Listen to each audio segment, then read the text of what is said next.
beeku yaa rabbi koo. Bakka ani zimmidheetu mani galaa kanani ati waan ani siin jedhe bishaashinaan jedhi. Hayi jirra jirtuu nagaa keessanii hordoftoonni chaanaalii kiyyaa akkam jirtan fayyaa keessanii isiniin jedha. Akkam jirtanii nuti nagaa jirra galata rabbii isinuu akkamii haalli qilleensa maal fakkaata isiniin jedha. Har'a maal qabattee dhufte ho'ettan piraankii jechuudha. Piraankii isa hidhasan hiriyaati irratti dalagaa jechuudha. Samoona darbees dalageen ture garuu namni ilaalu baay'een jiru jechuudha. Kanaaf namoonni chaanaalii keenya faaraa taata sabskraayibii laayikii gochuu hin irraanfatinaa isiniin jedha. Amma asumaan baay'een dheeressu tan bilbilaa jechuudha.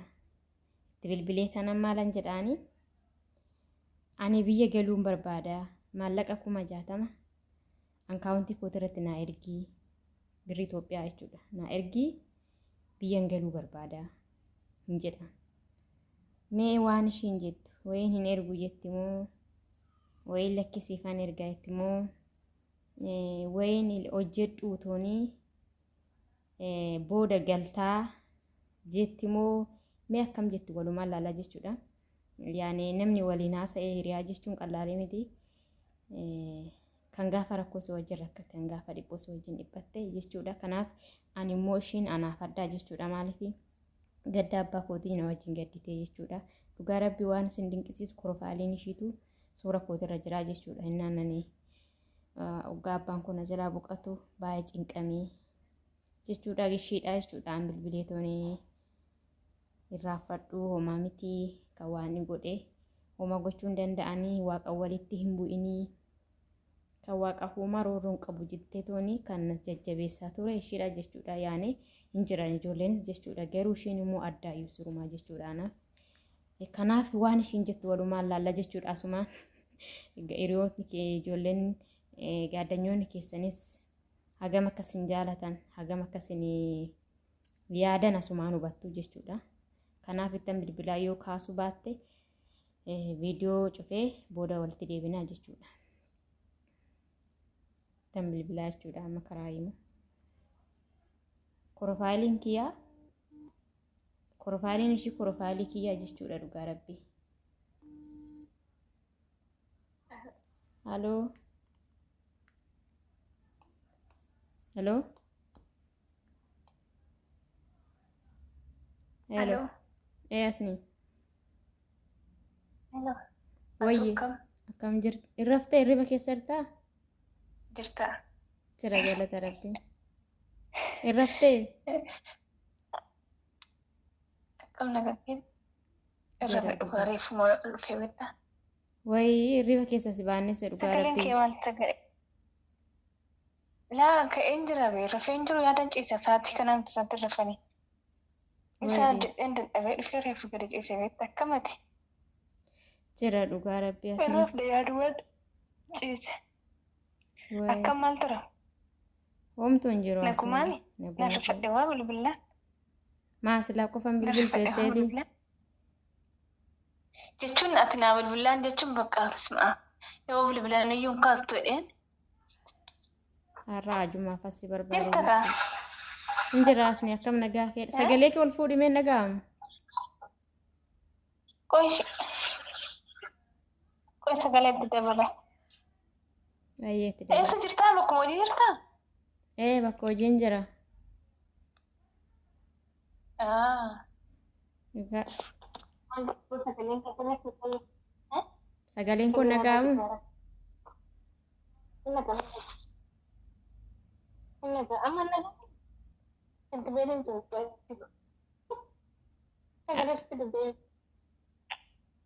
Bakka dhugaa baate naa bilbili wayii naa jafasi barbaade sagaleen kee baay'inatti nagaamu.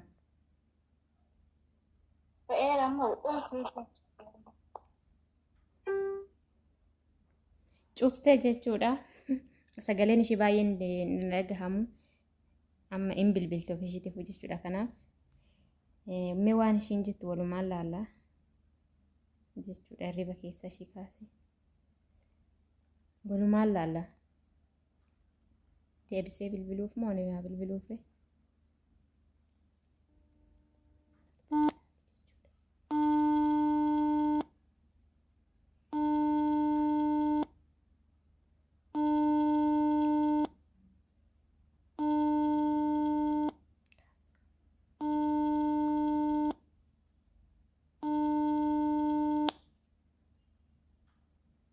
Hello. Maal taate sagaleen kee nagahamu baay'ee asni. Maal fi ijoolleen gosti mul'atu. Hin beeku sagaleen kee baay'ee nagahamu. Bakka neetworkiitti siqime. Amma qomee kan maal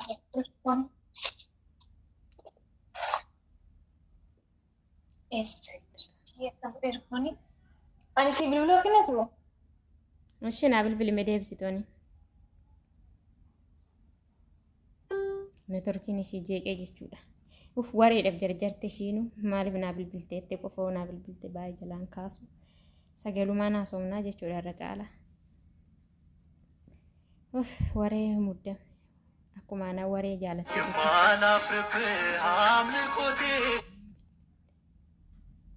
Hello. Oye.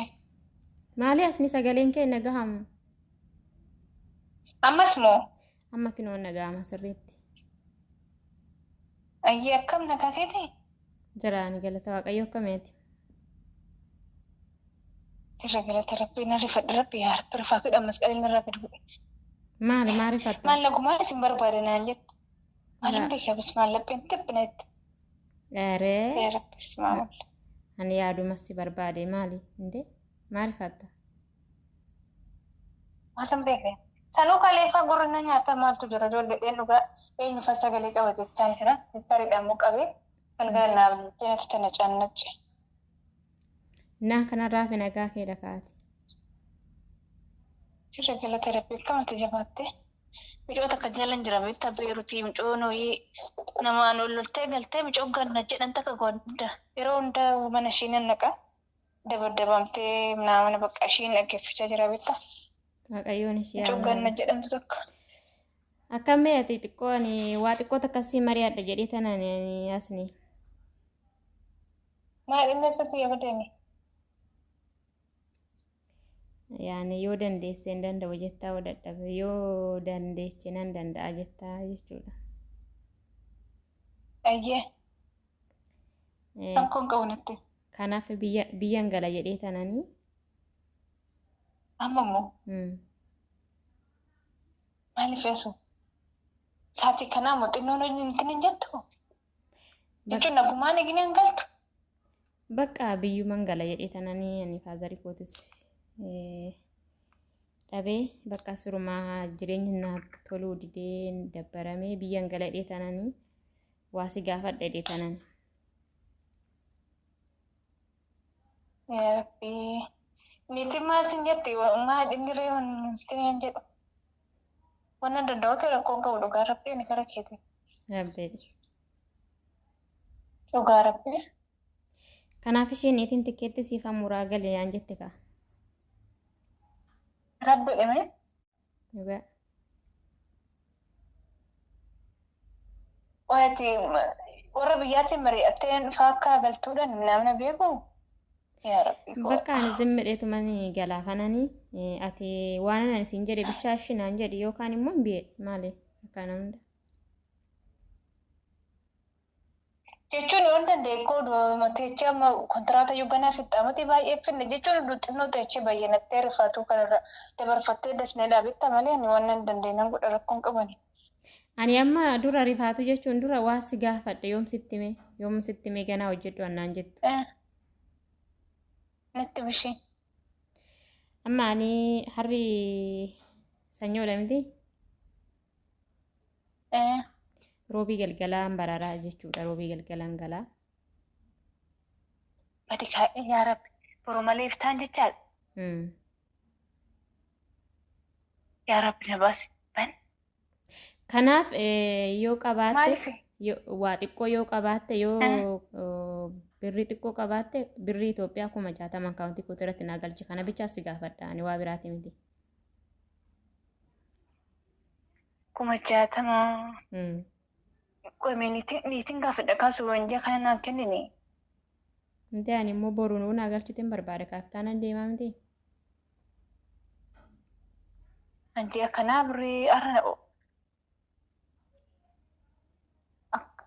roobeel kan jedhamu tokko birrii meeqoo nan gaafadha. Qoy gaafadhee mucicha sagalee qabee sitti maa qoy mucichan gaafadha qoy asuushi mucaadha sagalee qaba. Ishee Amma sagalee qabdaaf moo akka ganaa? qoe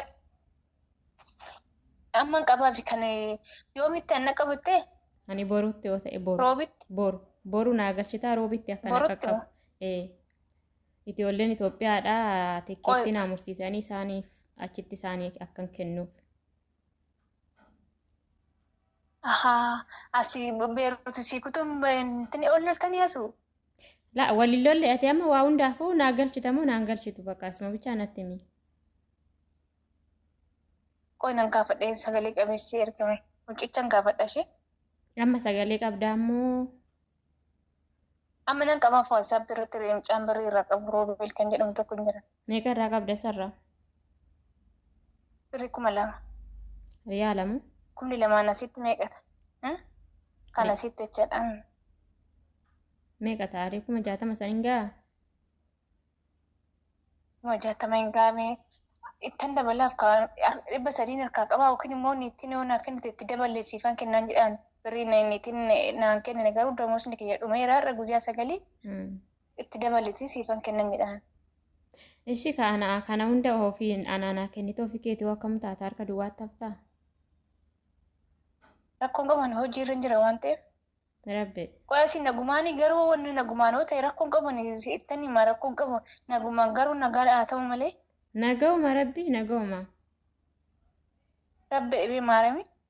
Dhugaa nagahuma bakka yaadumanii yoo kana naaf galchite akkan galuu barbaade tanaan. Yaa rabbi qoyme sagalee qabee fi sitti maqoy waan naan jedhu nan ilaala ishee irratti bilbilee waasaap biyyuu namaan deebisu. 60 ta'e? Qoy sagalee booda qabdaafi. Amma ati dhibbanti siifan kenna naan jette miti? Mucichi waan naan jedhu nageeffadha kaasuutii badeeni. Jechuun yoo mucichi sii kenne dhibbatti naa kennitaa jechuudha. Inni waan jedhu laaleen namooti dhukkubsatee sobeetan xaadaatti baasee beektaa akkaawuntii siifan ergaan jedhaani nama siifan kennan rakkoon qabu. Amma harkaan qabu mucichi naan jedhin malee. Edaati ganaa mucicha irraa fuutee toonii naa kennitaa jechuudha ganaa namarraatis. Birriin duraan beektaa uqubii wayii qabnaa uqubiin biraa qaba ture beektaa turee jira moo uqubichi asu kanaaf ishee. Kanaafuu yoo inni sii kenne naa kanaaf waan kennitaa inni naan jedhu waan inni naan jedhu dhaggeeffadheen roobitti barbaadama moo boru naa galchitaa jedheen gaafadhee ati xarreessitti mashee. Ani boruu 60 itti mati? Bakka qo'ittan haasaa waan inni naan jedhu sittani mashee rakkoon qabu. Qoy kaama xiqqoona waliin haasa'e booda sagalee ergitaafi. Garuu nagumaan yesu dhugaa rabbiin irrifadhe samuuna kan irrifaatu natti baay'ate kaleechi mucayyoon takka beeruti kuweetii waggaa 13 an hojjette namtichaan ol dabaddabdee namtichi uffata ishii warqi ishii kam akka bittetti gattee galte kunoo biyyatti. Biyya jirta malee birra harka ishii fa'aa agarsiisa. Lakki ani homayyuu hin taane ani bakka homayyuu hin taane yaaduma dabbarameetuma cinqima kanaaf annan galaa'ee murteesse malee ani nama koo waliin lolle. Niitiin homaas jetti nagumaan keessatti. Bakka niitiinis kontiraata keeffinne waan ta'eef birrii ofii keetti kaffaladhu galinaan jette bakka aarashuma ishiitiin yoo ati asii kana naa ergite ijoolleen Itoophiyaadha naa kutanii naa erganii bakka ani immoo nan galaa. Roobil qoyin kuta tikkeetti bee. Roobil balama ta'uun kun been kuta. Injira ijoolleen naa kutaniiru Itoophiyaadha. Amma birrii si gaafataniire? Kaa birrii sanaan immoo harkatti akkan kennuufan barbaade. Akkaawuntiin kiyya immoo biyya irratti ergaa jiru cufaadha waan ta'eef yoo nani gale malee hin banamu. Ani ati asii yoo akkaawuntiin intala gaaddanyaa ta'e takka siifan ergaa sarratti na argite. Innaa ishiin achitti na eeddee ani achitti akkan kennuufan barbaade. Ani nan gaafadha jecha bakka rakkoon qabu namooti dhukkubsatee jiran jedhanii rakkoon qabatan himu. Namni keenya gisee ammaa machees namsi nama na qabu. Maaliif galuu barbaadde galuu asirraa? Birri kana hunda naa kennite asni echatti na beektoo si ala fudhee badee hoo? Rakkoon qabu asirraa fudhattee baddama rakkoon qabu. Rabbi. Hin qallee daaddaa asugni rabbi kee dhiti dhugaa rabbi rakkoon qabu rabbi. Ani birrii dhammachuun qaba dhugaa micoo kalee qabamtee ilaalasu micoo kalee qabamtee galteeyyuu akkaawuntii keenya ergi birrii 300 harka qaba rabbi naa nyaatu siifan ergaan jedhan gannate yeroo baay'ee waggaa lama wajjinaa sun tiktook irratti beektaa dabadabanii galchanii amma birrii 300 harkaa qaba dhugaa. Kaleemmoo yoo waan ta'e qalabadhee birrii 200 keessa birrii 20 naa deebise dhugaa. Ani Duubaay kana keessatti sun nama meeqafan birrii kenne dhugaa rabbii. Ammayyuu dhugaa nama meeqan naa deebisanii rabbi galannaa ga'u dhugaa. Ammas immoo an namatti nimne 12,000 nama liqee cin jira rabbi an argachaadha suutii dhugaa. Dhugaa rabbii. Ani garaa lafa rabbi beesu dhugaa. Naani birrii kuma rakkoon qabu birrii nageenyumaa haa ta'u malee ishee. Ay nagauma dhugaas ni galatoomine dhugaa kana naan jettas seeni rabbi galatoomi. Rabbi dhimeen akka tirsa laphinne kirkirti dhugaan nagumaan oduudhaan bee namni tokko waa tokko ta'ee na dhaqqabi bakka wanni tokko waan ajjeesa tokko oduu ta'e beennan kaffala birrii jechuun waanuma tokko namni akka kiyyaan jira jedhu lafa kana irratti dhugaa rabbi. Na birrii amma dhuguma barbaadamu hin qalla daree asitti yaa rabbi. Ani jecha min gaafadha rakkoon qabu birrii. Ani qalla deebii ka waan akkanaatiin nan qalla da'anii as ni na agarta. Amma ani immoo beektaa birrii namaa kennuu irratti kanaan duras ijoolleen beektaa madaamin naa kennu diddee eemcoota kaafis biyyatti ergee fi 1,100 birrii biyyatti ergee namtichi haadhaan galchaa boruun galchaa dhuma jedhu namni birrii ofii beektaa seeran namaan galchu. Amma immoo wannan yaade beektaa isheen siifan kenne sin jedhee mucichi immoo wajjin nyaasa kalee waan jedhu tokko natti dhagama beektaa. Namni dhukkubsatee jira namni namatu waa ta'e jedhee nutti dubbadhe malee. Birruma kee namaa kennuudha bittaa ishee namaan jedhu namatti birruma kee ofii jechaadha. Na amma ittaan hima sagalee qabee fi ishiin ishee jedha garuu birrii kee yaabee qubeennee walitti guurree tokko jira. Meeshii bakka hin ta'a dhugaas ni galatoomne lapheenatti deebiste. Namaan jedhu namatti birruma kee ofii jechaadha. Na amma ittaan hima sagalee qabee fi ishiin ishee jedha garuu birrii kee yaabee qubeennee walitti guurree tokko jira. Meeshii bakka hin ta'a dhugaas ni galatoomne lapheenatti deebiste. Rakkoon qabu rabbi dhugaa maal birrii nama biyya keenya agartanii kun akkatti namni karaa deeman daa'imti kottee daa'imti xiqqishuun jabaa xinnaan akkatti dhuman birrii dhadhaniiti mootii jireenyuma namaatiif namni birriidhaan gurguruu qabe gisee ammaa bee maaliif birriin nama bitu dhugaa namni yaadanna birriidhaan walacheessee birriidhaan akkasitti hintinee ol godha malee dhugaa ani nama caala akka kiyyaatti rabbi malee rakkoon qabanii mucicha gaafadheen itti manni anis immoo jararraa na fudha birrii 2,000 irraa qaba amma 300 harkaa qabaadhe 1,800 naa kennanii birrii 2,000 jechaadha 2,100 ta'a. Sigalee mucichi yoo hooddee abbaruu keessa gaafadhe naa obsaa jettaan jaraa warra biyya jiru hin sigalee. Kashii immoo yookiin immoo akkaawuntii ishii naa kennita inni 2,000 ergeen 2,000 ergaaf asii jechaadha. 2,000 ergin jedhanii yookiin immoo akkasiin jedhaan rakkoon qabu. Meeshii bakka galatoomne. Na isa boortan barbaadannaan beektaa? Galatoomni dhugaa asni dhugaa rabbi. Galata guddaa qabda. Rakkoon qabu osuutii dhugaan biyyatti iyyuu indoon birrii biyyaa odunaa argitee fa'aa quxurii biyyaa indoon faazar mashiitti maquma ishiitti birrii 5,000 irreen amma ta'e oduun ergee waa meeqa yaabee dhugaa rabbii asuu rabbi. Biyyuma inni bitee irree maquma keenyaan biyya arabaa waan jirruuf bakka nuufis namsee keenyaniif shaggaadha. Siifis bakka waaqa godhattuufis shaggaadha kan jedhu tokko waan baay'ee yaada beektaa. Eshi bakka asniitiyaa kana waa hundaayyuu galatoomi fayyaa ta'ee jiraadhu. Ani piraankessi gochaa jira birris rakkadheeti miti. Biyyas galuus yaadee miti. Isin jedha gina. Sillaas. Rabbinaas masqaliin irraa citti rabbinaa nyaata rufaatu nan dhugaa.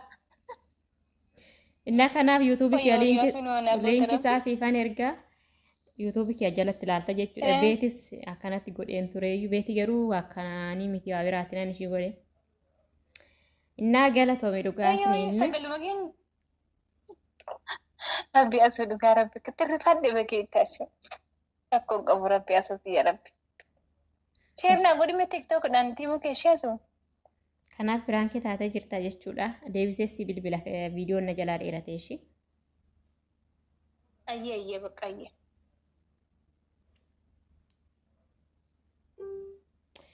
Hayyoo hordoftoota keenya kinoo akkana jettee hiriyaa gaarii qabaachuun gaariidha akkoo birrii 60,000 Itoophiyaa naa kenni jechuun birriin Itoophiyaa 60,000 akkoo qallaalee miti siifan kenna ishiin cufa riyaala 2,000 namarraan qabaa riyaala 2,000 madaamti yaannaa kenni jedheeni riyaala 4,000 naa erguu barbaadda jechuudha ishii surmaayyuu amma namni akkanaa jira bara kana keessa namni akkanaa hin jiru wallaahi hin jiru. Kanaaf hordoftoota kiyya viidiyoo isinitti dheeressee hordofni chaanaala kiyyaa haaraa taatan sabiskiraabii nu gochuun irraa fatinaa isiniin jedhaa. Baay baay.